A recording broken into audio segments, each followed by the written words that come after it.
All right, let's kick it off here then. Let's kick it off. So today we're back another combat-based podcast. What's up? Hey, what's up? Combat base. And we're at Redondo Beach at the garage. We got John behind the lens over there. Johnny we got boy. Tobin the producer. We got Melissa, the CEO supermom. Yep. Okay. We got. My kids don't think so. They will. One day. One day. When they have kids. They will. When they have kids, yeah. That's a long time from now, I hope. I know, right? Fingers crossed. Raise your children right, or you will find yourself raising your grandchildren. Oh, there you go. Oh, okay, that hits. We got Chris, the Marine veteran. Just call me an OG grappler. The OG grappler. The OG grappler. The OG grappler. American Dirty Dozen Yeah. guy. Baker's dozen. Yeah. The Baker's That was dozen. Dirty 13, right? We figured that out earlier. There should be, yeah. All right, so today we want to talk about the stand-up game. Ah. So, should you start from standing or should you not start from standing? And we want to pontificate on this concept where we find ourselves sitting on our knees and then doing this silly knee wrestling thing. Knee to knee starts, I have never allowed in my classes for the last 20 years. You either start standing or a positional start, either guard, mount, something like that.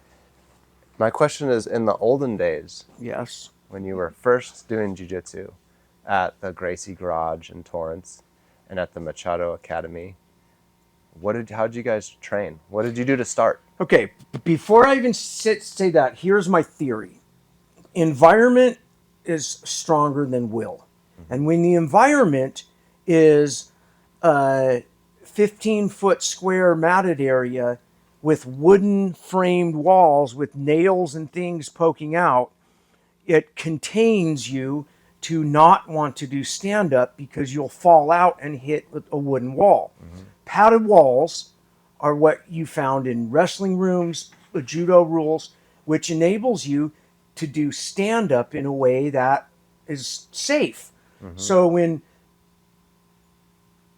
Metamoris was happening, I remembered that stage, and my first thought was it's going to make people not want to do a stand-up. But then Halleck said, which he was right, but they want to perform. So it's going to add that ability, right? So in a garage, when you're just rolling around, people are less performative than they are when they compete. That's a given, right? And the jiu-jitsu we did back in the garage was definitely more balanced in terms of self-defense oriented and let's roll on the ground and find out what works. But it was never very stand-up oriented unless it was for vale-tudo, how to enter a clinch to bring the guy to the ground. So our goal has always been get the fight on the ground. What percentage of the time that when you were training in the garage, did you guys work on stand-up techniques? I'm going to say 20%. But then how did you practice? So like on a regular, like if you rolled. rolling We wouldn't session? rondori, as they will call it in judo. No like free sparring. But you would definitely go over your clinch and takedowns. So Clinch wait, and you takedowns. guys rolled in the garage though, right? Yes. But it was always did you start from your knees? Usually a positional start, A guard or positional mount. And it was almost always a guard or mount. Okay. It's still like that at Gracie University. Is it? They start in guard or Positional mount? start. Yep. They don't ever start on their feet? They would start on their feet They have sometimes, a lot of and then they space. do. Yeah, no, they start on the feet sometimes, and they do the sparring with gloves and Yep. mouthpiece. Yep. That's when they start on So- their feet? Yeah, you'll start on your feet and try to like take the person Right. down, but like The guy wearing gloves, his objective is to not be taken down. Not to take you down, but to punch you and not be taken down. And that was very common. And when I was a purple belt and I was isolated and alone from my mentors, I went to the judo club on the Navy base and ran my own jiu-jitsu class. And that was when I really saw the grizzly bear and the polar bear. How these things have evolved now to a point where they're barely the same a species anymore. Huh. But judo, but jiu-jitsu. I feel like I still don't. So like when you went to go train at the garage, at the Gracie garage, At the original Horian's one, garage, yeah. Horian's garage, Because there and was Hegan's garage too, which was ran a little different, even though he was under Horian. And then Hickson ran his thing more Valley Tude oriented. Did But he have a anyways, garage too? He did, but not until later when he moved to Malibu or Palisades. It's a lot of garages. so like when you start there, so it's time to train. So say we're at the class together, you and I are Yep. blue belts or something like that, and it's like, okay, let's train. So Yep. would we start standing? No, We would do a position. Mount or guard? mount or guard. And so all the standing practice there was sort of like more like kata form standing. where It you're was similar, Drills? but it was definitely more oriented towards Valley Batuto, which was really back then, because of almost no rules, a street fight. So you can almost say back then, what we now call MMA was closer to a street fight, and there was a lot more unknowns. You didn't know what style they would have, what their preferences were, and all that. So your goal was to be able to clinch against a guy who punched and kicked and didn't want to be brought down to the ground. Yeah. Not how to bring down a judoka or a Greco guy. That changed with modern MMA. Okay. And if you notice an early UFCs, even the first like 20, maybe even now, I don't watch them a lot. The Brazilian Jiu-Jitsu black belt's goal was to get the clinch in the ground. And there were guys that were very skilled and trained at stopping that. And the master of the no-gi clinch is Greco. And that was the rise of Randy Couture and Henderson, because they could control the clinch. And if you can control the clinch, you control whether you go down or not, especially when you make use of the cage and walls. And because in the garage days we didn't train with walls, people were unfamiliar with how to use that wall, that cage, which is why in our mat room we use the wall. If it's padded, it's part of the game. Yeah, interesting. Yeah, when I came to train here, that was when I very first had some instruction as far as what to do with the wall. When I Against started the learning wall. from you guys is when I started to do against the wall. And I feel like you and I end up against the wall all the time. We stand up a lot. Sure. So Yeah. I feel like what ends up happening is the common thing at most Brazilian Jiu-Jitsu places is you end up doing this thing where you sit in front of each other on your knees. Yes. And then you slap, slap bump. hands, bump, and then you roll. But there's this, before you roll, there's this situation where you're on your knees, kind of wrestling from the knees, and then someone ends up just submitting to pulling guard from I've the even knees. seen guys teach knee-to-knee moves. Right. I've been instructed knee-to-knee moves, and whenever I was coming up and training, wherever it was, at the Machado Academy and Cindy's classes, I don't feel like I really learned any takedowns, or there wasn't any significant emphasis on it till I was like a purple belt, and I was seeking it out because I was competing, and we started standing up. So that was my experience, is that there was a lot of knee-to-knee wrestling and instruction on how to get the dominant position from there. And Chris would encourage, like, say, one person in guard and don't knee-to-knee start. But I don't remember that from the very beginning. I remember that, like, kind of slowly being incorporated, and then he became more vocal about it Yeah. when, I don't know, probably Well, when we started this garage, which was Yep. like 2005. Which is one of the reasons why I wanted the walls padded, because the space was too small to having bodies that can start a standing. And I'm a firm believer that fights start standing. Even the sports, all of them, like, we don't start knee to knee or in a guard. We start a standing. And during that period, when you were new, the standing part of jiu-jitsu was vanishing.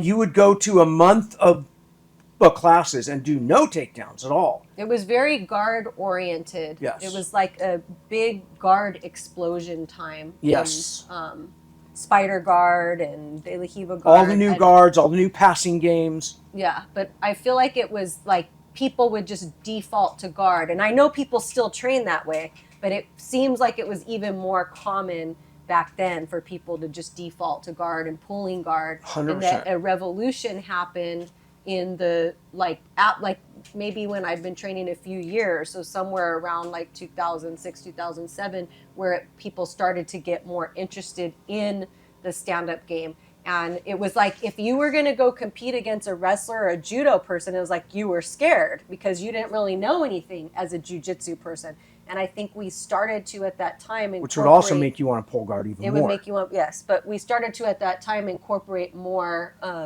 wrestling and judo training into the jiu-jitsu, which wasn't as prevalent in the beginning. And then like it became more of a thing as we went on. And when Chris taught at Gold's Gym, we would always do stand-up stuff there. Yep. And it just became more and more as time went on.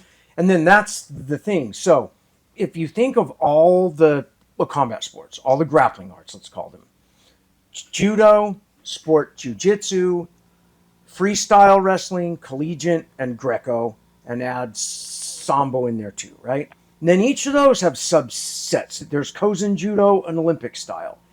And then with the jiu-jitsu, there's definitely the IBJJF sport-oriented kind, and then the more broader breadth. Greco has something, and each of these arts are created as a result of an environment. That there's man-made rules and natural rules. We only have 2 arms, so we don't have a 3-arm style. It's like these are all things that give rise to the art. We think we create the art and then build the environment. That's not really how it works. So if you go back to Japan before World War II, before neoprene rubber and padding, all mats were hard. And a boxing or wrestling ring was a canvas tarp stretched over wads of cotton with kind of a drum feel. So you could take the impact, boom, but rolling around on your elbows and knees would hurt. No one had knee pads, elbow pads. So the ground game was less emphasized because it was painful to train it. After World War II, when they began having real wrestling mats, and the sport of wrestling was altering, even in the Olympics, it was much more of a ground-oriented game. And with jiu-jitsu, as it evolved in Brazil, while Japan kept adding rules to emphasize the stand-up aspect of the game, and the no leg grabs and all that to emphasize a high throw, Brazil kept removing rules. So then you have a speciation happening, which is why I often say, if you went to Brazil in 1967 and Japan, they were basically the same arts. Mm-hmm. Why did one change? Because the culture changed it. And that's, I mean, I could ramble on for hours on my opinions as to why. But environment is stronger than will. And if you want to train your guys, you pick what you want to train them for, and you create an environment that gets them to that goal. And if that goal is win the JF gold, it might be how fast can I pull guard and sweep. Scoring points. Yeah, I just think it's interesting that it kind of ends up being a lot of people stumble into jiu-jitsu and then they stumble into these schools where they train like a IBJJF focused school generally. Yep. And then those schools, but they're selling the dream of self-defense to the person. A lot of them are, yep. They end up in this guard pulling, guard playing. They end up in this hunched over,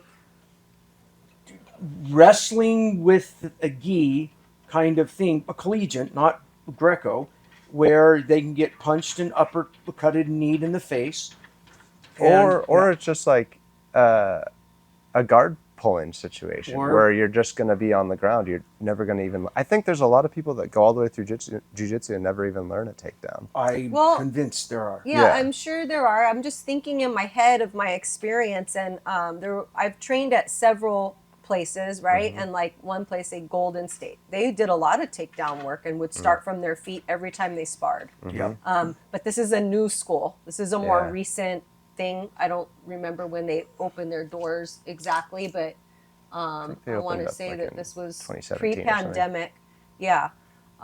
So they do that, and they're American black belts. I don't remember where they got their black belts and everything, but they do that. At Cobrina's, I think we did do a little bit of takedown work, but I think it was Oriented more, for IBJJ.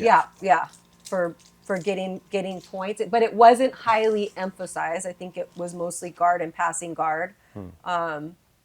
So I think that there, from that perspective, there are a lot of places I think that are incorporating it more and more, especially when they want to compete. Yeah. So I think schools maybe that don't have any interest in competing and aren't thinking about self-defense, like, is that even a thing anymore? Yeah. Yeah. I don't know. I feel like so a couple, maybe even a month or two after starting, so I stumbled into jiu-jitsu with no experience. And a couple months into it, I was like, well, what happens, like, if you're in a fight, you're going to be standing up, right? The place that I was at always started from the knees, always. Yeah. Always knee wrestling, always, at the beginning. And you probably went weeks without ever doing any That's how it was stand-up at the Totally. Machado Academy when I trained there for years, And they taught Or some Bob's. stand-up, and the instructor that I was with was an awesome stand-up guy. But I think because of the safety factor, It's the safety factor. he Yeah. always had us starting from the knees, always. And then so you would get to practice a little bit of stand-up, but not enough to be any sort of proficiency. So within a couple months, I joined Gardena Judo Club, and I started studying judo like right away. Yeah. Because I was like, clearly, to me, right off the bat, with not knowing anything about it, I was like, I need to know how to do some stand-up. And And, it's good that you trained them simultaneously. Yeah. Because it's very common that the advanced judo guy feels very comfortable in a gi, does a jiu-jitsu class, you hear him screaming because he got hurt. Yeah. He twisted a knee or whatever. Yeah. The jiu-jitsu guy feels very comfortable in a gi. Oh, I can do stand-up. Does a judo class, you hear him, ow, his ankle twisted or toe got jammed. Yeah. Because you feel comfortable in them. Yeah. Which is kind of why in the olden days, a Jeet Kune Do guy, a Taekwondo guy, they would ask me, I always ask, how'd you do that? Wow, how was that arm? A judo guy would never ask me. Yeah. They thought I was just good at newaza. So they wouldn't ask, how'd you nail that sweep? How'd you slip over to my back? Because they thought they were doing it. And I remember at that same time, jiu-jitsu guys thought they knew judo almost, especially if they were a black belt. Their stand-up class starts, okay, guys, I'm going to show you how to hip throw. And you'd realize, that guy doesn't know how to hip throw or shoot a single leg or this. So in that early phase of MMA, the smart camps would definitely get expertise from each of the major combat sports. Because, as we know, it's all too common that the jack-of-all-trades guy can feign expertise in all of these areas. So question. Yes. So when you teach us how to hip throw, do you actually know how to do it? He does. Yeah. I could vouch for that. I feel like Because that. I do it the way he does it, and so do I actually know how to do it? I mean, I don't think that's not my move, but I think even a good judo person, from what Chris said, you usually have a few techniques that you really like. You might be familiar with all of them, but the ones that you pull off all the time, it's not all of them. Yeah. Right? Right. It's just some of them. So, like, being familiar with the hip throw, it's almost like I could fake it to get to where I really want to be to set up the next takedown. But that's good. That's how judo works most of the time.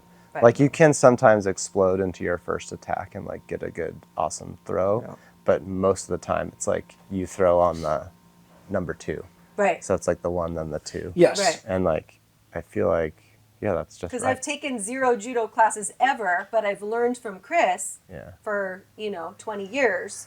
and been practicing like the same takedown for 20 years, and I think I'm okay at it. I don't know that I could go in a judo tournament and throw a black belt, but It's so hard to throw judo people. Well, yeah, and the whole aspect again, as I often say, I mean, if you think about our lives as, say, you can either say when you're born or when you hit that age of being a young adult, like 15 through 35, you're turning over a timer. You have a limited amount of time. Which one of these things do you want to do, or do you want to do them all? And when you're running a school, if you're running a jiu-jitsu school, you realize it takes a long time, the entire class, for a month or a year to get the people just to learn a basic hip throw. So you throw it out because then they don't have a guard. And what we do is mainly guard and passing guard. So that's jiu-jitsu's area of expertise. And the fundamental throw, correct me if I'm wrong, is the hip throw, which is why that's the one I teach. And I learned it first from my wrestling coach, second in Horion's garage, third at the judo club on Navy base, then going back to teaching it myself, and then it's been polished in the most recent years by Hickson and a red belt judo guy.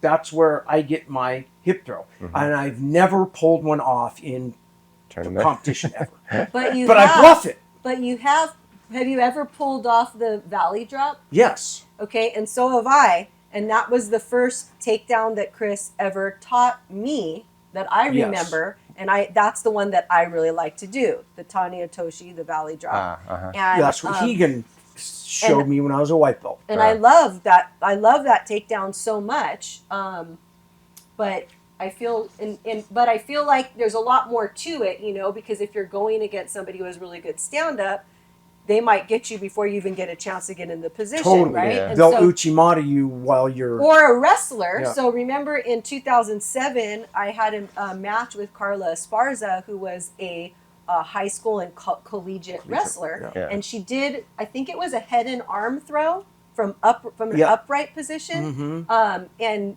got it on the ground. And anyways, I had her in a deep arm lock. I thought she tapped.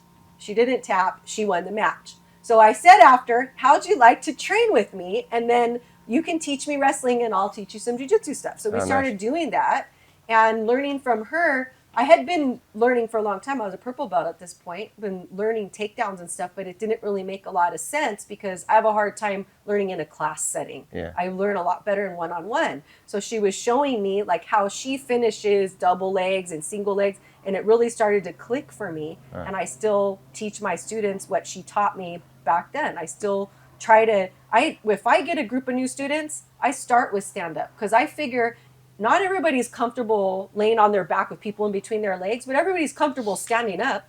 So I always start with that. I think that it's where people should start, especially if they're brand new to jiu-jitsu, is getting comfortable with a base, getting comfortable not getting knocked over, and then getting comfortable entering into position and setting up takedowns. Yeah. It's interesting. Yeah, I've been messaging with Carla a little bit.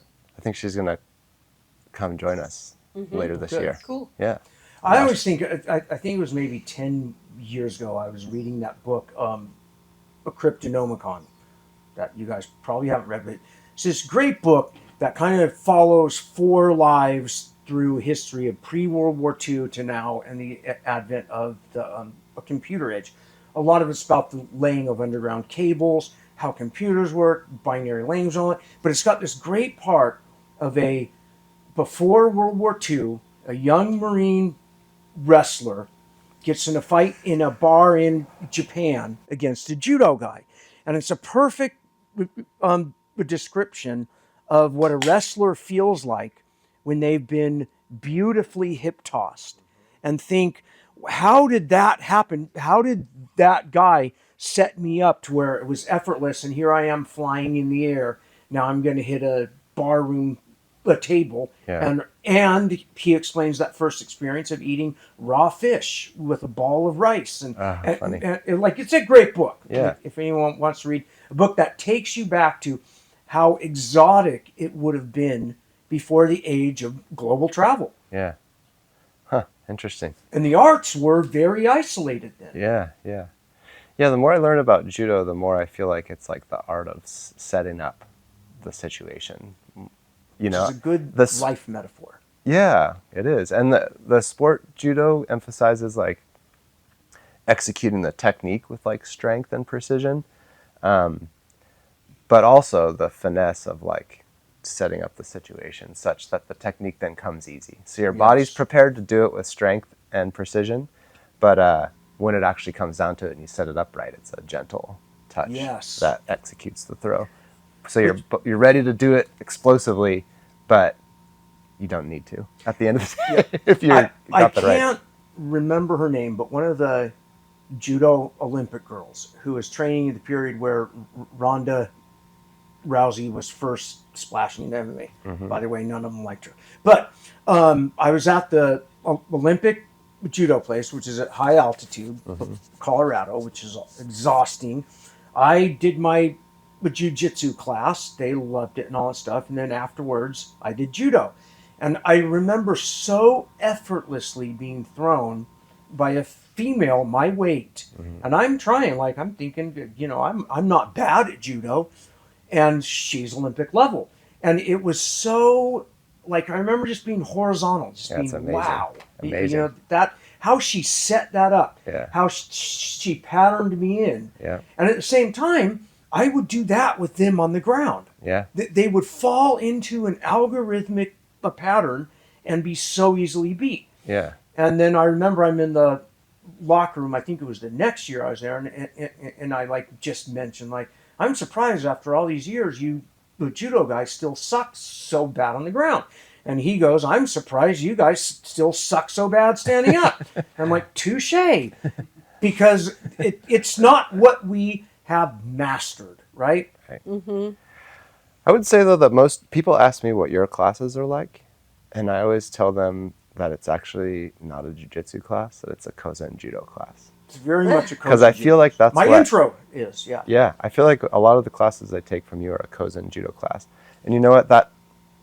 So that COVID time period when I had my little garage set up, we, the guys that were training there, well, we had Tadashi from judo. Yep. And we kind of were like considering like how we wanted to practice, just out of, like naturally, right? Yep. Guys practicing like, what do you guys want to do? And the starting from the knees thing always seemed weird to me. And I've been doing judo for a while then. And so we came up with this philosophy of how to train where we were like, okay, so you should start from standing, and then you should try to forcefully throw the person to the ground and still maintain your base. Yes. So that when the throw is over... You don't want that judo thing where you're rolling through the throw. Yeah, and you don't want to be in a compromised position at the end. So yes. the goal is to be able to execute a throw, complete the throw with base, so that you're in a position to be dominant. I don't think I've ever done it any other way, right? Yeah. And then... But Olympic isn't the same as Kozen judo. Right. They will expose their back as long as they score an ippon or whatever it is. No control after it hits the ground. So then the next goal, right, if you've completed that, is to wrestle to submission, but to control and submit. So if you end up getting thrown and you're on the bottom, you should have the incentive to get away and get back up. Yes. To execute another throw. Which is what I teach cops, how to get up and re-engage. And if you're stuck down there, obviously you want to submit from the bottom. Yeah. But you would rather stand back up than submit from the bottom, was what we were thinking. Yes. And then that's why we ended up calling it the Kozen Club. Because that's a good name. Kozen That's judo. Kozen Judo. And our little group was like the Kozen Club. But then over time, we had some sessions where like a bunch of people were showing up to the session and we ran out of space. You run out we of were space. back on the knees. Can't do back that on the again. knees. You're back. Yep. And then that's where a guard start or a positional start is the thing to I do. think, and Chris got from Chris that's the superior way to train. And knee knees. to knee I is agree. not a position. Pointless. Yeah, it seems And like then a what weird happens when you'll see white belts in tournaments doing a knee to knee thing. Yeah. Right? Yeah. And it's like, Just This is stand up weird. and take the guy's back. Stand up and do Yeah. the thing. Why Or- are you doing that right Yeah. now? That doesn't make any sense. It seems Yeah. silly. Yeah, super is. silly. And if you think, like, and I always say, Kozen judo, not this modern Olympic thing, which is cool, just like what one could say, Gracie Brazilian jiu-jitsu compared to IBJJF sport. But like the idea that if you can throw a guy with that effortless control in the street, the fight is over. Over. Dead. If you can control it to where you spike them on their head, the Dead. fight is over. So, like conceptually, to preserve the aspect of real combat, I get why a judo preserves the art of the upper body throw. And if the same thing, if you start grabbing legs and we hunch over, you're going to get kneed in the face. So we create a game where you can't grab legs, where you have to engage in that upright clinch. And both judo and Greco, which is the no-gi version of judo, are very well adapted to MMA and the street. And the jiu-jitsu guys will think I'm a traitor in some ways more so than jiu-jitsu, especially sport jiu-jitsu. But if you take the random untrained attacker, you could pull guard and kick their ass in half a minute. Yeah. Yeah, if there's not someone else following up and kicking you in the face while you're on the yes, bottom, exactly. right? One other detail I wanted to mention about like us running out of space and ending up back on our knees is also we ran into the safety issue because if you remember my little garage was pretty small and we had like cinder blocks with like wood above the cinder blocks. Way smaller than here. Yeah, one day Jack's head like went through the wall and he got like cut all up and he was like bleeding all over the place. It was like, yeah. So like we ran into the safety issue as well. So these are understandable reasons for not starting standing. Yeah, if we have 12 people rolling on this mat, I mean, sometimes I'll stand up with somebody, but you can't really, I mean, you got to be totally paying attention. Yeah. You know, if Chris and I are over here in the corner, yeah, it's safe. But if we're in the middle, that's not going to be safe. And I remember too, like when I'm at the old Machado Hole in the Wall Academy, I call it, which was kind of their first academy, which is a room about as large as this, no windows, just a door. And we're all in our 20s, and we would have 3-on-3s. You know, like, and Chris Haueter, you're the team captain. Okay, I'm taking Bob Bass. Okay, I'm taking this guy. And then say, ready, go. And like, quickly, people got hurt. Yeah. So there's a lot of experimenting still happening. Like, I don't think people have that anymore. Sorry. 3-on-3s? Yes, because it was kind of gnarly. But God, it was fun. It was so fun, and like trying to Only in quickly kids' arrange class. the tactics. Like you run over the back, only grab legs, take out the black belt first. You know, you're working out all these things in real time. Yeah. And one of the things that I really like about that approach to martial arts is we're trying to organize chaos, because fighting in the street or like whatever it is chaos. So we're creating, much like small unit infantry does, to how to make what is the best order you can make out of the chaos.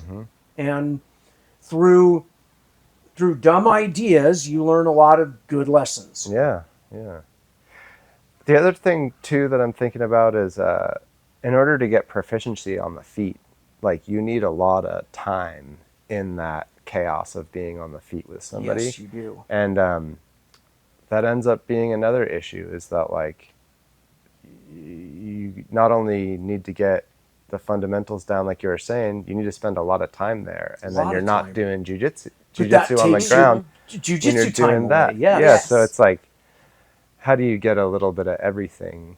And I think it kind of goes all the way back to Horian's Garage. It kind of sounds like that's the best format, where you get to practice some of the stand-up stuff. Your stand-up game is essentially composed of try to avoid getting hit, get a clinch, and then some very basic things that'll allow you to dominate that clinch and take down. Which is definitely why my philosophy of the pyramid, you think street, train sport, practice art, you have to keep that think a street element. And that's what was vanishing as a result of sport of jiu-jitsu. Right. Yeah. And in Horion's garage during that phase, Think Street was definitely the top of the pyramid.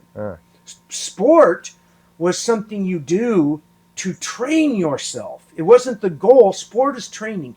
Entering a grappling comp, it's better to not know the rules in the old days because the rules would change all the time. Yeah. Don't get the rules in your head. But Jean-Jacques would say, don't worry about points. Go control the guy, submit him. Like, that is your goal. Yeah. It's not score points, not any of that. But then that all changed because you have the clock. Yeah. And when you're playing against the clock, it's not the same as when you're playing to whoever taps loses, right? And so, like, again, everything is environment. And to create the best balanced thing, I always say we have to start standing, no matter what, because that's how it starts. No knee to knee. Even if we aren't sparring standing, you should always start. And I call it like playing catch as a good drill. And you've experienced in my class, like each person gets a throw of their choice. Then you have your opponent try to block out the first one, so you learn how to bluff. You know, I'm going to bluff a hip throw, then the double A. I'm going to shoot an ankle pick, then a fireman's, or like whatever. So we're not sparring, but I try to get it as close to sparring as it can be. Because once we spar, there's white belts in the room. Someone blows an ankle, twists a toe, hurts a knee, slams their head. They don't know how to fall, which is a whole other art. That's the thing, too. We never focused or learned break falls at all. And I learned that, I think, from Sophia. So Sophia McDermott was taking judo classes. This was when I was a purple belt. She was taking judo classes and, like, got her green belt, or I don't even know how belts go in judo. But she was doing that, so she was showing me grip breaks. I had no idea about a grip break.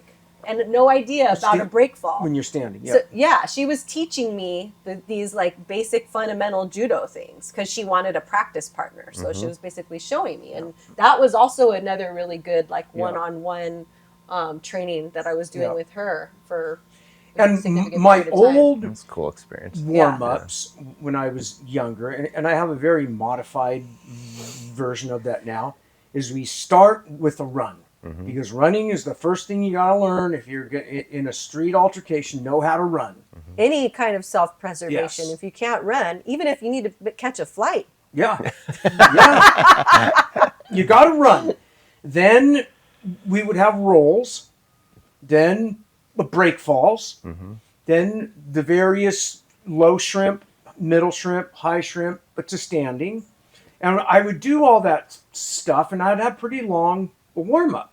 But that would take 30 minutes. And when you have an hour class, then people are there to learn jiu-jitsu. I had to modify that. You go to Atos, you're going to do a 45-minute brutal calisthenic warm-up where I know third-degree aging black belts cannot handle that warm-up. I can't do 10 break falls. I don't know if Atos has them because they're so sport-oriented. I think you could do 10 break falls. I could, but I'd have a headache all day. I can't. I feel like rolls hurt me more. My these days. head can't handle the impact anymore. Yeah. You're not supposed to hit your head. You don't. When you do a It's break the- fall.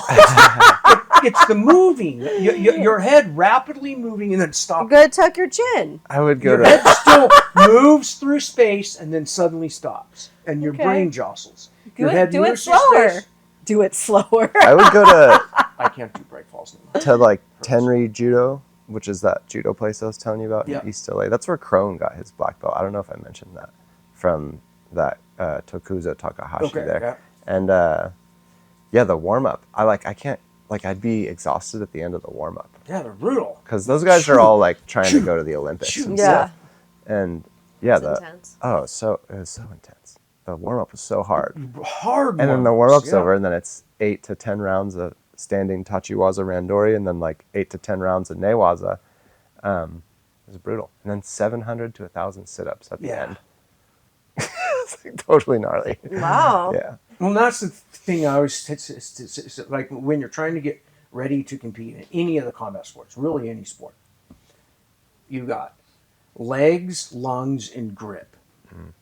And then you got to stretch. Yeah. Because if you're working all that, you're going to tighten and constrict up. Yeah. And like that's like those that you got to have a core, right? So core and legs are like the main thing, and then grip, and then you have to have cardio. Yeah. So now we're adding a whole other element of time, and how Yeah. much time do you have? for this thing? And so for like a lot of people out there are probably more like master's division and stuff like that, and don't have all this time. You're either master's division or you're gonna be master's division. Yes. That's the deal. It's coming, yeah. One of the two. And also like injuries and like how much can your body take. And if you're going to jiu-jitsu class and focusing mainly on groundwork, Yep. and then you go to compete in a 5-minute match, my opinion is that maybe the first minute you give to stand up, and if it hasn't gotten on the ground by then, Get the fight to you the need ground. to pull guard. Pull guard. Yeah. Yep. Yeah. If you're competing in a masters and you want to win. You want to see who's the better grappler. Yeah. And if you're fighting guys, like I won't mention any names, but there's been a couple black belts who over the years I've had masters with. One of them is really good at keeping fucking the game standing up. And he was a judo black belt too. Clever.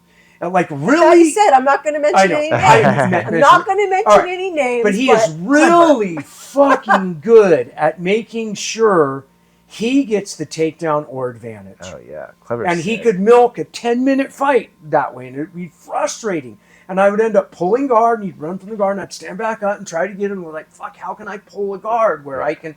Because I'm trying to get it on the ground, not because I think pulling guard's cool. Yeah. If we had an hour, sure, I'll keep this fucking stand up the whole time. And I've done that where we fought just standing. And you the whole said time. he's a judo black belt, and he's very Yep. stout. He's stout.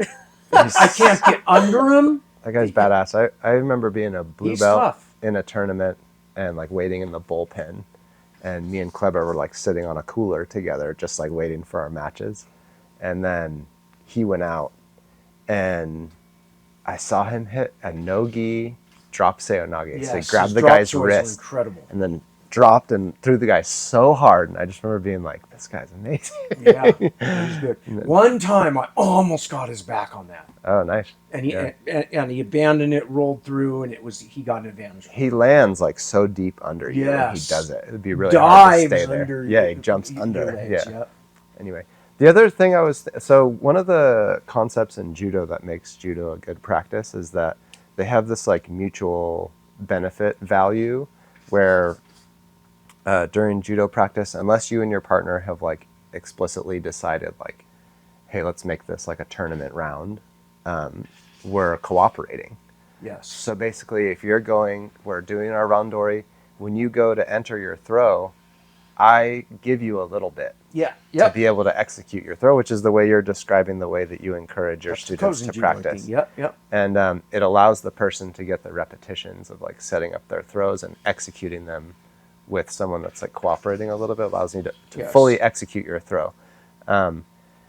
So that's something to consider for somebody that wants to practice standing, is that Yeah. you need to consider a culture of cooperation. I call it Yeah. semi-cooperative. Yeah. Yeah. You're not. You're not fully a rag doll, right. Yes. but it's almost like I say, imagine you are an actor, Yeah. and you're you're not trying to win. You're trying to make this look really good. Yeah.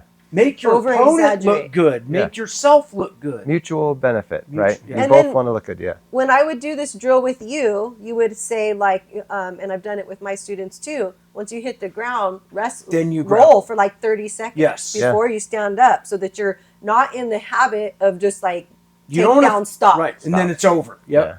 it take down, and then you just pause, Yeah. because the pause is where you lose your dominance. That's where judo guys lose their dominance every time. Yeah. Yeah. So it's considering that, and then like you said, like people got to learn how to fall. That's the other big thing, is if you don't know how to fall. You got to know how to fall. Then Now, you got problems. wrestlers don't do break falls. So how do they learn how to fall, Chris? Part of that is because wrestling is done on a softer mat, not for impact, but for hands and knees. And wrestling is oriented towards young, totally athletic guys, Or high school people? right? Which is young. Yeah. I mean, they're not And- always totally yeah. athletic if they're in high school. True. That's why I said that.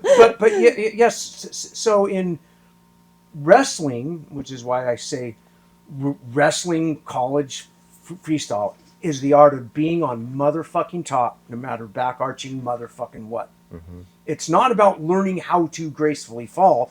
It's learning how to twist your body in the middle of a throw to stay on top. So you don't fall. Yeah. And I remember entering a judo comp as a brown belt when I was a purple belt before UFC, and the guy throwing me a good soy mamnagin in the air, I flipped and landed on my feet. Nice. And that came from wrestling. Yeah. Because I mean, And gymnastics? and gymnastics. I sort of Maybe. knew how to break fall, but not really. But I was determined to stay on motherfucking top. Yeah. So I'm a wrestler with a jiu-jitsu purple belt. So I'm comfortable with that wrestling aspect. And you were young. I'm You're young. in your 20s. And he threw me in a way where, like, I didn't even think about it. Yeah. In the air, I just turned and landed on my feet. And I remember people being kind of shocked. Then that became a little more common as the martial arts started to intermingle. But you can't Which do they that did. anymore. I don't know. I think... I don't think you can. Oh, I You can't can't. even do a break fall. No, I can't. Yeah, you. I thought you meant generically you can't. Oh, I can I don't totally know. understand that. It's funny because I felt like that many times, like getting thrown high amplitude like that and going It's like, like, God, oh, I just I could have turned my just body." stood Yeah. back up at the end of this. But I think in my mind, I've been trained to understand that like by the time I've been lifted off my feet like that, like I've already lost. You know what I Yeah, mean? So yeah. like, I just take the fall. And you take- But I felt that so many times. Where I'm like, oh, if I just like went with this a little bit more, I'd just land back on my feet. And that's like Deliver the same thing, hopefully. that weird, I call it the spiritual mindset Yeah. of judo is much more yin and yang. Whereas the spiritual mindset of wrestling is fucking never have to break fall, right? Mm-hmm. Whereas a judo, part of you is accepting. Mm-hmm. If this guy gets me in the right thing, I am not going to try to resist it and because in reality, they would be stopping halfway through and then Spiking. slamming me. I wouldn't get that chance to use the momentum of the throw to flip Yeah. and that's where the wrestler might do better winning in the street, but if they start losing, they're going to get dumped fucking way harder Yeah. because they're going to be twisting out of the throw rather than accepting, okay, I lost, fall. Yeah. A jiu-jitsu guy knows that once I'm caught, okay, I'm going to tap here instead of allowing you to break my arm and then tap.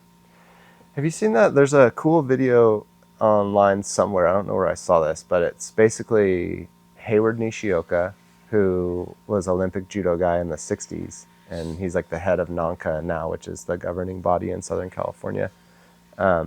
Hayward and Hickson training somewhere, and Horian's I think I've seen that, yeah. talking to Hayward. Hayward, hey, train with this is my brother Hickson, brother like Hickson. train with him. And Hayward's a full judo guy, and he's checking it out, and he obviously launching Hickson all over the Yeah. place. But like at every throw, Hickson attaches to him, Hickson and attaches to they his roll back into a with it, yeah. spot where you're just like, oh, Yep. that guy's totally dead. But Hickson's letting them play judo, and he's trying to learn judo, right? Like I'm sure he's a really guy that wants to learn when he gets the opportunity. And Much more humble in that sense than Horian was, but that's another story. yeah, and he took a bunch of throws, but then he was in a dominant spot at the end for sure. I'm not sure Hayward realized that he was that, in yes. that type of danger at the time. That's the judo blind spot Yeah, it's that the interesting. judo yeah, guys yeah. have. Is Yeah. a blind spot. But like we said, but jiu-jitsu guys have a blind spot Yeah. for the clinch. Yeah. It's like you And gotta they know a little all bit have of- a blind spot against a boxer or kickboxer. Yeah. So, interesting. So, these are all good considerations for someone that wants to train. You got to think about all this stuff, I think, and have an idea about how you're spending your time Yeah. practicing and what And that- information and you're getting. Like the whole original Jeet Kune Do mindset is to, like one of the things that Bruce Lee did, especially in the Asian arts, was like once you began an art, you couldn't go cross train at all. And that was very common in the early jiu-jitsu is. It's very tribal. You're a Wing Chun Kung Fu guy under Yip Man. That's what you do. And then he comes over to the U.S., wants to be in the movies, wants to learn boxing, wants to learn wrestling, wants to learn judo, and all these things. Like the Jeet Kune Do mindset is the original mixed martial arts. The problem was it wasn't mixed combat sports. It was mixed fantasy arts, much more, right? So it created a really cool movie style that like became used in every movie from the Bourne movies to what it's a very, the good looking action style that looks very good on film. Whereas a short uppercut, which works much better, doesn't look good on film. So it's kind of that choice you make. Do I want to look good or do I want to learn how to fight? Yeah. There's also another consideration is like, what's your motivation for training? Yes. Which can change over time. But if your motivation is self-defense, Chris just said this the other day, you've got to practice a stand-up art like boxing and kickboxing. You've got to practice a clinch, like way to take a person down, judo, Greco, wrestling, or not get taken down. And then you've got to have your ground jiu-jitsu. If your motivation is self-defense, it's not just walk into any Joe Schmo Jiu-Jitsu Academy and do what they're doing. Go on the knees and bump hands and roll, and then you can defend yourself and kick people's ass. Yeah. Just learning jiu-jitsu, right? Yeah. So you've got to be practicing all those things. But if you're interested in just learning jiu-jitsu for the art of the jiu-jitsu, then you go do that. Or if you're interested in being a competitive jiu-jitsu player, then you don't need all of that. Or if you just want to have fun and get in shape, you can do whatever you want. Yeah. But do bag punching class. Yeah, you can do bag punching.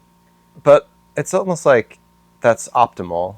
But like going and just practicing sport jiu-jitsu from the knees will definitely make you more likely to be able to defend yourself. It's not like it's totally wrong. It's just that it beats having nothing. Yeah. You got to but you got to understand what you're doing, I think, is the only thing. Like because somebody just calls on the phone and goes, I want to learn how to defend myself. I'm like, well, if you come roll around in the garage, you're not necessarily going to learn how to defend yourself. In certain places, but I wouldn't want to give somebody a false sense of security, preparedness. Yeah. Whereas if you call a jiu-jitsu school because they need students, they're going to tell you that that's what they do. Right. Just the same way if you call Chuck's karate school. Yeah. That's my problem. I'm too honest. I want to tell people not to have a false sense of security. So I tell them, maybe you don't want to come train with me. Yeah. Well, I've told people it's not me. It's that you don't want to train at all because you're opening up a can of worms. Yeah. And ultimately, self-defense is what they created to sell this martial arts business to America and Europe, when really what we're learning are combat arts. You're like self-defense is a byproduct of being a skilled fucking assassin. What you're learning, what you're trying to do is become a well-rounded combat martial artist. And as a result, guess what? You'll get to defend yourself if you're ever hypothetically attacked. But when you turn this into self-defense, before you know it, nothing against it, you have Krav Maga. Krav Maga is wonderful polishing art if you have a jiu-jitsu black belt or you're a good kickboxer. But it's a polishing art. It's the self-defense part, all hobble-jobble, all put together. Kind of like Jeet Kune Do, as taught by like Richard Bustillo, which is basically Krav Maga. And you'd say, the Krav Maga guys, when they began, they would come to our classes, they took what they liked and they created Krav Maga, they ripped us off. But then everybody thinks everybody rips everyone off. Right? Everyone thinks they made up the move. And ultimately, none of this is as compartmentalized as your brain wants to make it. Right. It's more fluid. Sure. And drifts in between other things. And when you do that, then you can see the human imposed patterns on things and the cultural patterns as separated from the environmental patterns, the natural restrictions and rules and regulation based on planet Earth's gravity making the 185-pound athlete the most optimal weight, where you can move fast enough, but you're big enough to have some oomph. You're a running back. Whereas if you're super light, you're a gymnast. If you're super heavy, you're a fucking power lifter. You can't do a back tuck at 240 pounds. I'm sure there's someone who can. Yeah. Just saying. Okay, maybe not 340.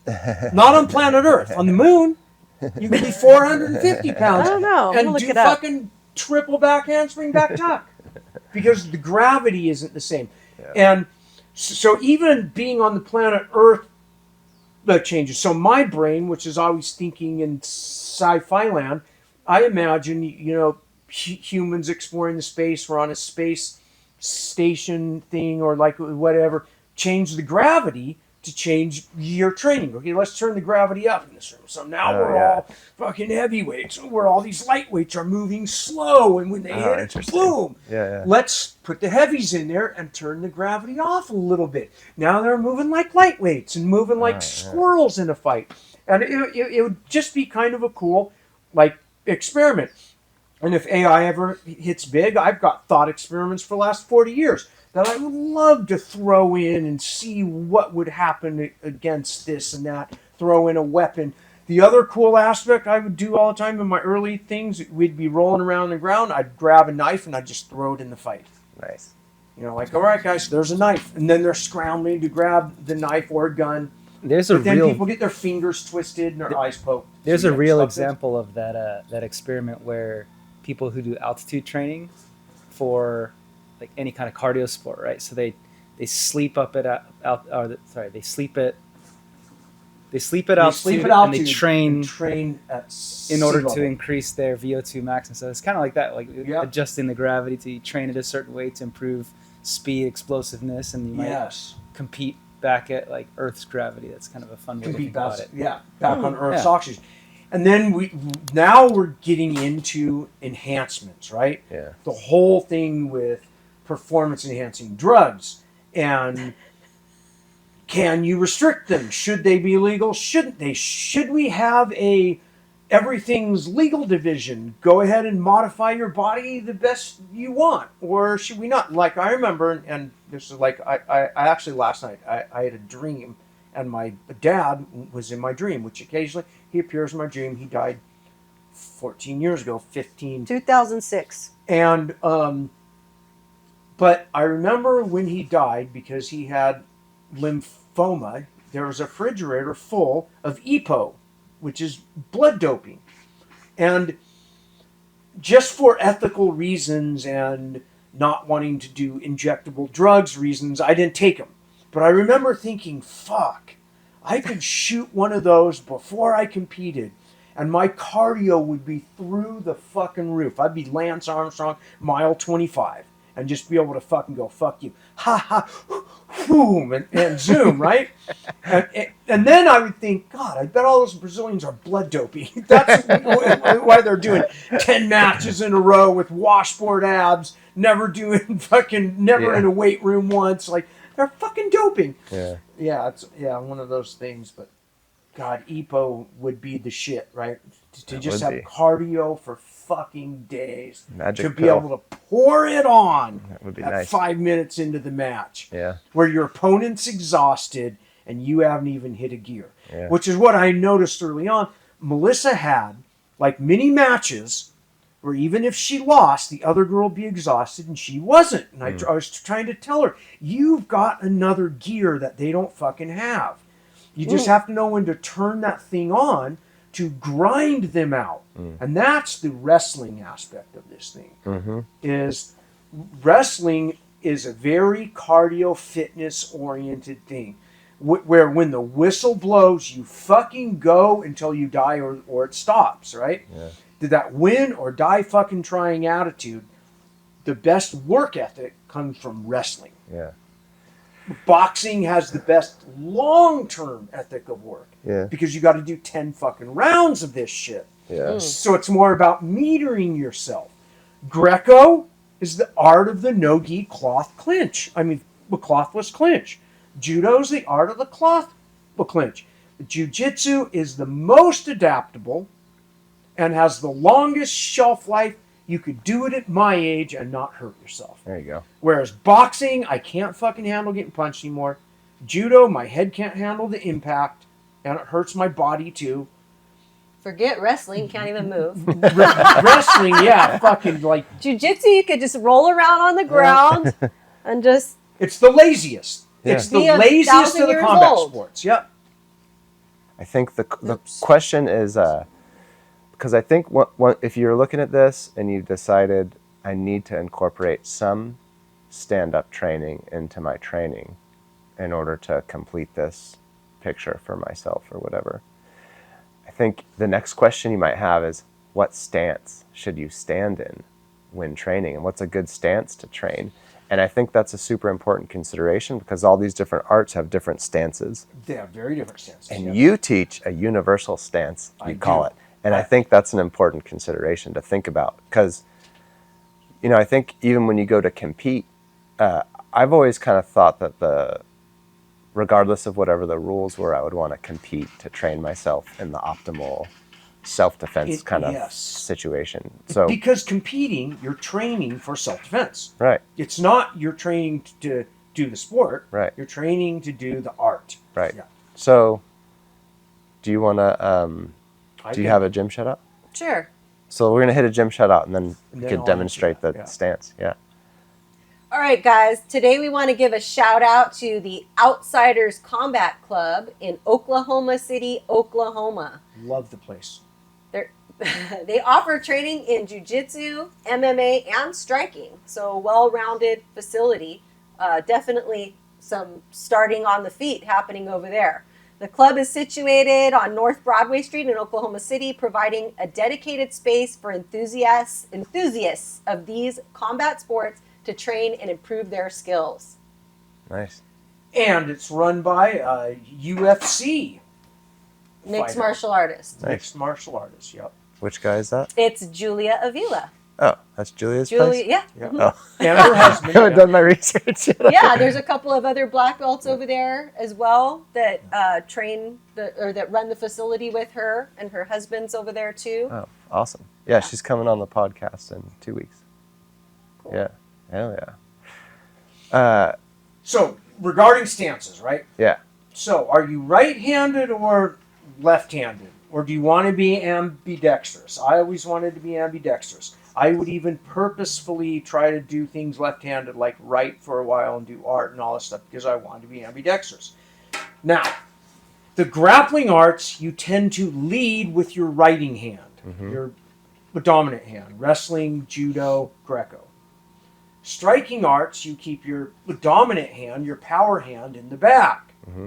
So if you're a cop, you have your gun on your writing hand side. You want to have that leg in the back because you don't want to lead with your gun. So for grapplers becoming cops, that they have a habit of leading with their gun side. And most law enforcement application will say that's bad. Now, most people out there aren't thinking about guns because they're not running around wearing guns. But half of the U.S. now is fucking strapped. So if you're going to carry a gun, you got to think about every fight you're in, you're bringing a gun into. Yeah. So you shouldn't get in fisticuff matches when you're armed. But that's a whole other topic. So my universal combat stance is basically, if you're playing basketball and you're at the top of the key, when you're getting just ready to take that shot, that stance you can adapt to wrestling, judo, freestyle, jiu-jitsu, and you'll be able to quickly adapt it to any of the combat sports and to the street. And shooting and archery and broadsword and fencing because all the combat sports are fucking awesome. I encourage them all. One of the best sports in the world to learn is fencing. God, is fencing an awesome sport. Oh, I did that. But it's awesome, isn't it? A long time ago. That is I cool. loved it. Yep. And if you take a person who knows how to fence and you hand him a knife, he is going to fucking stab you in the throat faster than you know what's even happening. Bam! He's going to get you right in the throat and cut you fucking dead, no matter your jiu-jitsu, judo, black belt. Not anymore. Can we zoom out and show the stance? Is this a good time? Do you guys want to do it or do you want me to do it? You do it. I'm going to stretch. All right. Stretch. So, grapplers tend to lead with their writing hand. So the wrestler tends to be like this, mobile, moving around, Kick 'em in the which face. is great for grabbing legs, blocking, sprawling, and all that, but horrible for being hit in the head. Judo, Greco guys tend to have more of a parallel stance, which is really good for grappling, but really bad for being kneed in the nuts. So I insist on a lead, even though I'm more comfortable here in that nice neutral lead. I insist on a lead, whether it's right or left, choose a lead so my nuts are out of the fight. My nose never goes over my toes. And when I learn the rule, I get to break it. But I want to have a reaction, not this, but this. A retreating reaction where my hips are in there and I'm trying to get my face out of the fight. Then, like I'm playing the basketball, I bounce the ball and right where I'm going to take that shot, that's my perfect combat stance. I could draw my gun, pull my broadsword, fire my bow, Shovel do boxing, Muay Thai, shovel snow, I have a hip question. toss. Yes. So you just said you feel more comfortable when your feet are parallel. Aren't you less in base when your feet are parallel? Sort of. So not completely parallel, but like right here is a very comfortable They stance. look parallel to me. They're parallel. But Because that doesn't seem like the best base point. it's not for not being engaged. If like I'm here and he runs and charges me, I don't want to be parallel. Right. But once we clinch up, it's comfortable if I'm parallel. Because here I can go either side. Because you're leaning on him. Yes. He's your third point He's of your my base. third point of contact, Okay. yes. Good. Why not? So we saw early UFC, there's this, or you watch Hickson's Japanese fights in Japan? He's here, right? Yes, So why Hickson- not this stance? So, I Why mean, here? part of that comes from when people really know how to kick, you don't want to arm block. Okay. Because that shin hitting your arm is going to fucking hurt. Okay. So the way Hickson taught me is I want to bring my hands up eye level like this. And I'm almost like I'm pushing my body. If I'm a mime, my hands are frozen and I'm moving my body away.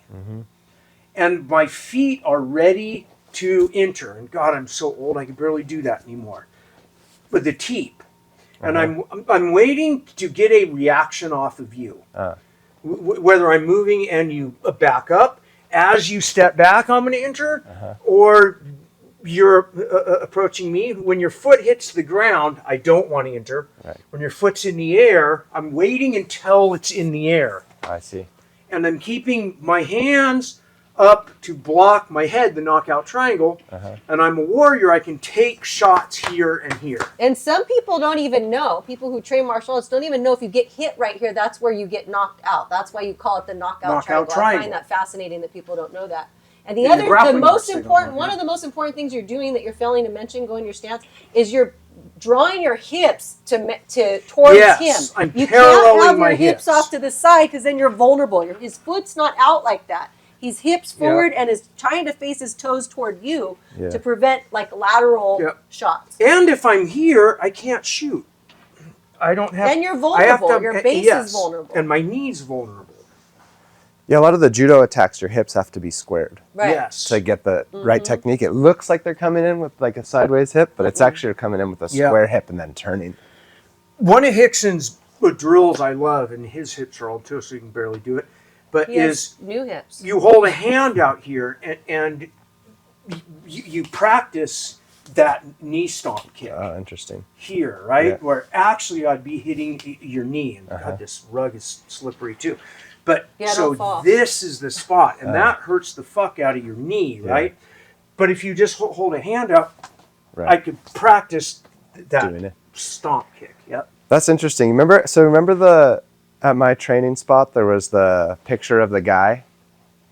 There's a picture on the wall of a drawing of the guy. Yeah. And his hands are like this. He's in the Hickson stance. That's Crone. Oh, that drawing is of Crone. Okay, yes. At a UFC Got weigh pictures, in. yep. And I always notice that stylistic situation because he'll do that. Crone will go like face off with somebody, and he'll go like this. Yes. And Nate does that too. Nate Diaz. Yes. He goes like this too, and I always wonder why they do that, but that makes sense. Now you know. Now I know. I saw it look cool at If you first. don't know, now you Plus, know. a lot of that is when my hands are here in boxing, I'm drawing you in, right? Yeah. Because wherever my hands are is where you, as a combat athlete, will gauge Set my your range. stance. Yeah. So if I'm putting my hands out here, you're gauged further back. Like when your hands are here, you're drawing me in. Right. When you put your hands out here, you're putting me back, I see. right? What's the I don't wanna advantage get of putting him back? There's more I don't want to space. get hit in the face. Yeah. So it makes me pull my hips out of the fight. Because really, we're having a hip battle. Whose hips are lined up where I can either throw, shoot, kick, or punch. We get so stuck up in our hands and our feet, we're thinking it's this, but really it's this. And wherever my hips are is where I have my options. Interesting. Think Nice. hips. You almost lost your mic. It's all there. in the I'll straighten hips. that thing up without turning it off. It's all in your ass. It is. Your hips don't lie. The answer's in your ass. And your hips don't And lie. your hips don't lie. With Shakira. All right. Did you guys want to hit a cue real quick? How are we Sure. on time? You good on time, John? Let's Okay. fire a cue off. All right. So we got a good cue. I was psyched to get this cue. And I am excited to talk about it. And I'm just happy to be in touch with this guy. Where's the cue? I think I put it in the thread. So this cue. Hey there. My name is Levi Scott. My wife Geraldine and I attended the Reno camp in May and thought it was such a cool experience. Thank you, Chris and Melissa, for running such a great program. I have 2 questions for you guys. The first being, now that we're expecting our first child in a couple months, I've been thinking about how I always said they'd learn the art of self-defense at a minimum, but I've heard stories of fellow jiu-jitsu practitioners with kids that refuse, and that worries me. Any pointers on teaching your own kids for at least self-defense purposes and keeping them engaged? Second question I have is, I wonder if any of you have ever had the opportunity to roll with Pedro Sauer. If so, how is his style to you? I ask because Pedro is one of my favorite OGs, second to Hickson, and I've gravitated to much of what he teaches. Anyways, I love listening to the podcast. You guys are killing it. Thanks again for the awesome rolls, Tobin. Oh, and is there any media or pictures from the Reno camp? We like scrapbooking. Ha ha ha. With gratitude, Levi Scott. So this guy, Levi, at the He's Reno a brown camp, belt, he's a and brown belt. His wife was with child. She came to my women's thing. Yeah. Thank you guys for coming. And I met this guy and rolled with him a bit, and I just really liked him as a person. He seemed like a really cool guy. He reminded me a lot of the best of types of people that I grew up around up in Northern California, in that area.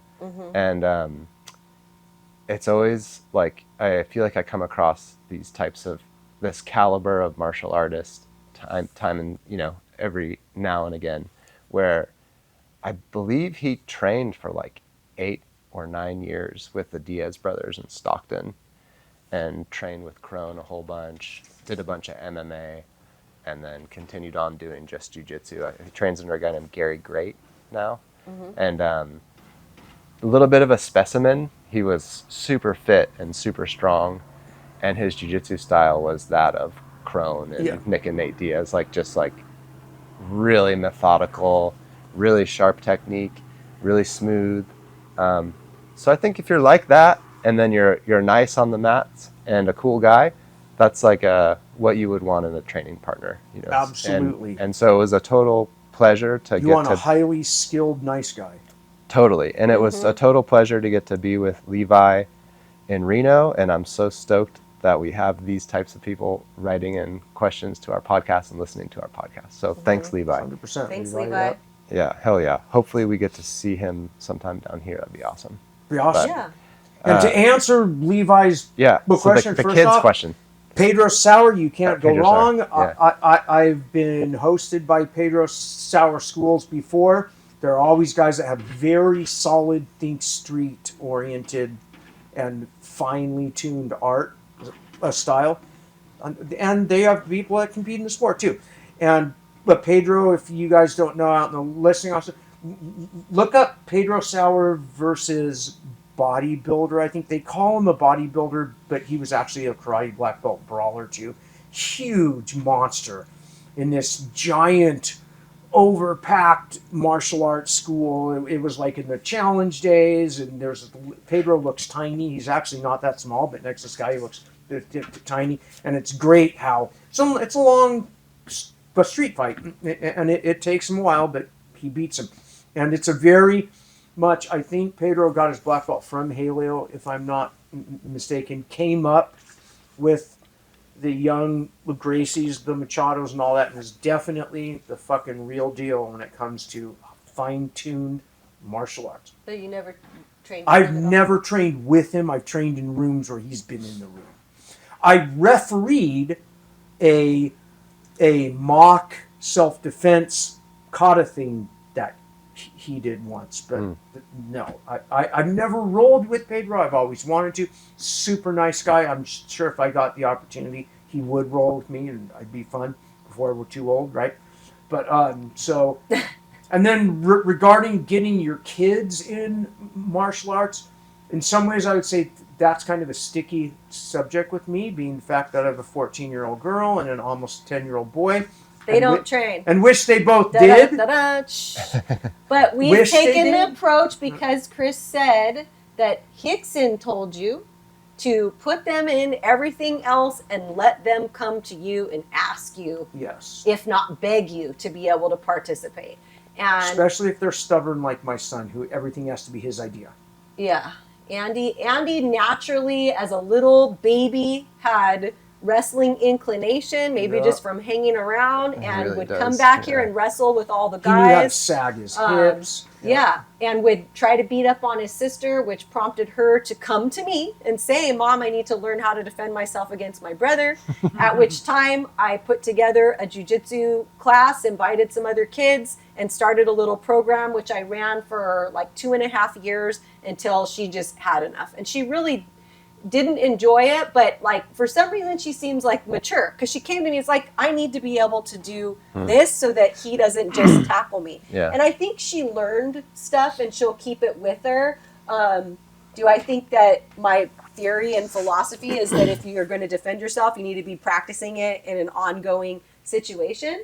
Yes, but I do think, if I compare stuff that she learned to somebody who knows nothing, I mean, I'm glad that she learned some things for a couple of years and maybe would have some muscle memory to recall if somebody grabbed her, what she might do. I actually feel like we got a good contrast here because we have two simultaneous experiments happening at opposite ends of the kids' jiu-jitsu philosophy. Because in my family, I have two sons, and my approach is that I have made it part of their regular life that they train all the time. I thought about that with Andy. So from a very early age, so they were both, my second kid was born right at the beginning of COVID. And so both of them from the very beginning have been training in my little garage and been around the training that was happening there and always wondering what's going on in the backyard. And then Mom comes out with them and shows them a little bit, and they train a little bit with the guys, and then they go in and go to sleep. And so I've kept them engaged like that. And then now my 6-year-old is doing 3 martial arts things a week. And he's doing judo twice a week and jiu-jitsu once a week. That's awesome. And so I've just got them. And when he goes to judo, it's this thing that I've been going to do on Monday nights, and then now he gets to go with Dad to the thing, right? So I think because of the way that I'm engaged with the martial arts, it's something that I leave to go do, where you guys have it in-house mostly. And then, so, it's a different approach. And so we'll see what the outcome is. Who knows? Well, and here's another part just to keep in your mind. Chris leaves a lot to travel and true. teach and goes every night when we're having dinner to go train at other locations. Same thing at my And house. that can cause the children to be resentful. Because Dad's Takes them always away. going to do jiu-jitsu because that's his job. and the kids are home without their dad at mealtime, without their dad for weeks when he goes to Asia or Australia or wherever, and many weekends he'll miss a lot of soccer games. He'll just miss out on a lot because this is the career that we've chosen. So I think that the kids do get resentful about that. Maybe they don't want to participate. Now, here's the thing, though. With my son, him and I play fight. But I have found that if ever I start instructing him, it ruins it. It's over. He just wants to play fight. Yeah. And so I just play fight. And eventually, if and when he wants to learn, I probably will not be the one who directly instructs him. And if I'm not mistaken, that's pretty much true with all of the mentors who I know. They'll go take their kid to a cousin or an uncle or a friend to get not the dad showing the kid, because it's just too close. it's Yeah, so- I have a tutor for my kid, you know, Yeah. like, and I've been a tutor for years. I've talked to Henner about this at Gracie University, because he has a son that's my son's same age, and they're in class together. So we've talked on the sidelines a little bit about this topic. And he said that he remembers feeling like the jiu-jitsu was something that took his dad away from him in some kind of way. Yeah. So he's really sensitive to that, like making sure it's not something that the kid is resentful towards because they're taking it away. And he also doesn't teach his kid either. So his son is in the class with all the rest of the kids, and then the son takes class, if he wants more, gets private classes with somebody else. Because he said the same thing, like he either stopped wanting to learn from the dad, or it would be too clingy on the dad. And so, and Henner was also saying that when he was about 13 years old, he wanted to quit jiu-jitsu because of all these different things that were tied to it. The pressure, the resentment, all these different things, right? This all was stuff that made him kind of go like, oh, maybe I don't have to do this in my life. And he tried to get out of it, but he ended up sticking with it. Yeah, now it's his thing. But I can recall a dad asking Hickson, like, how do I get my son to do it? And Hickson said, you give him a soccer ball. Yeah. And then one day they'll want to do it. That's interesting. Well, Andy plays soccer, and Allison, what you said about being clingy, like when I would be the teacher, she only wanted to practice with me, or you know, like she would have little meltdowns if I was giving the other kids attention. So it definitely was sticky being the instructor for my own child. Parenting's so hard. It's like it you is. just like feel like Parenting you never can be like, oh yeah, I'm killing it. You know, you're always like, you're in for a wild ride, Levi. Good luck, buddy. And who was I was telling this to my sister the other day. It's like my dog Allison was this perfect dog. She was so easy to train. She was attached. I never even had to have a leash. I could snap and she'd sit. I could walk to a store and she'd walk alongside me. I could snap, she'd sit, she'd wait till I came out of the store. Well, like it was just, I thought I was a master dog trainer. And then we got Jack. Jack was crazy. He killed neighborhood cats and Could not control him. He probably had like a 30 or 40 count on like wild animals in the yard, like skunks and possums. Fought raccoons with barely a scratch on him. He was gnarly. Yeah. And he was like so strong-willed and so stubborn. It's kind of just like our kids. Defiant. But the thing is you don't. With our kids. I feel like you don't want your kids to be like a totally obedient, snap your fingers and do what you say type of person. You want them to be like teenagerhood. You want them to have some fucking resistance to them, yeah. And it ends up being that you have to have like. It seems to me like the trick is to figure out how to have a healthy relationship with them where they feel good around you and respect you because you make them feel good. Yep. And so they'll want to appease you. I don't really know. I don't have it figured out. The biggest thing Working on it. that I've learned in the last 6 months, which is something that the experts have said for years, which I thought I kind of knew being a cop, is the whole key is never get emotional. Never get pissed off. And it's so easy to say. Oh, it's like impossible. Any of the cops out there totally know this. Like, never be emotional if you're a paramedic or a cop, whatever. You don't walk up and look at an injury and go, "Oh my God, your legs broke." But you it's so much easier when it's not your kid. But it is if easier it's when it's your not your kid, and especially if you have any kind of childhood trauma. and any kind of weird shit with your own parents and your own growing up, which I think is all of us, it's so triggering. It's so freaking triggering that to hold it in and keep your cool is like the hardest thing on the planet sometimes. Because being an example of calmness in a calamity is the most important role of a parent. And being the calmest first responder is the most important thing to mediate anything, whether it's a domestic violence thing, an auto accident, whatever it is. Again, you don't want to walk up and go, "Oh my fucking God, your head's bleeding." Yeah. You want to be, "Oh, you just have a small cut." Even if their head's falling off. Yeah. And it's this. I think, and I've been trying really hard to not get emotional when my son is pushing my buttons. Yeah. And he loves to push them. Boy, he does. Yeah. I know how it is. Well, cool. Well, hopefully that helped, Levi. And like I said, we hope to see you again one of these days. Have fun in the adventure of parenting, and surely we shall meet again on a mat. There we go. There we go. I think that's it for today, you guys. All right. Sick. Pound that like button and subscribe.